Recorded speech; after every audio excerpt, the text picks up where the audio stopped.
Bayaqkının ətrafı analiz edəndə görək nə toxunur ən çox. Вероятно, однажды ваш муж испытал дефицит каких-либо вещей и оказался в ситуации непредсказуемости. Теперь он думает, что если избавиться от важных предметов, то может их больше никогда не получить. Düz deyir, elə bir yoxsulluq frekansına düşmək deyə bir şey var. O hər kəs məncə ömründə bir dəfə ən azı yaşayır.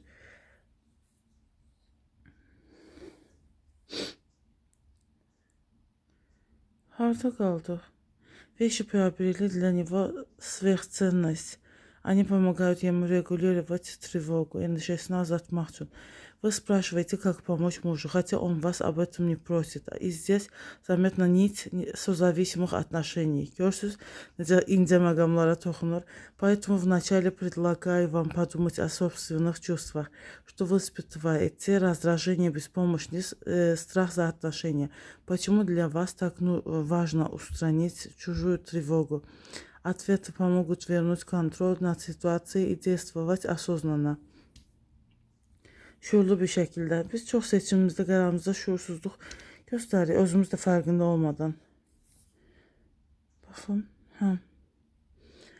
Подскажите партнеру, что вы видите в его действиях не лень, а тревогу, сочувствуете ему. А затем çox küləkli, güclü, həm də biraz günəşlidir. A затем avazına, günəşli deyəndə bayağı günəşlidir, amma ikisi bir yerdədir. Küləyin sürəti bayağı var, soyuqdur. А затем обозначьте границы, скажите: я не готова жить среди мусора, давай искать решение. Предложите ему вначале навести. Elə bunun dərdindən çox adam tək yaşayır da. Nə vaxtsa evli olan ya olmayan, nə vaxtsa evi olan ya olmayan, nə vaxtsa həyatında kimsə olan ya olmayan, istəmir heç kimi daim evdə. Çünki bir evi daimi kimləsə bölüşmək akıl dışı bir şeydir.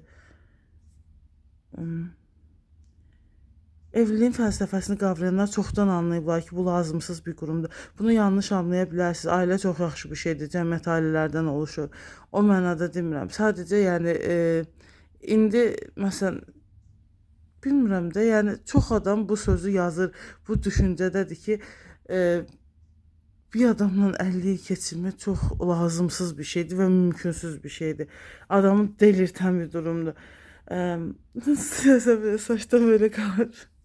Saçdan böyle kalır əsəbdən. А затем обозначьте границы. Не kaldı?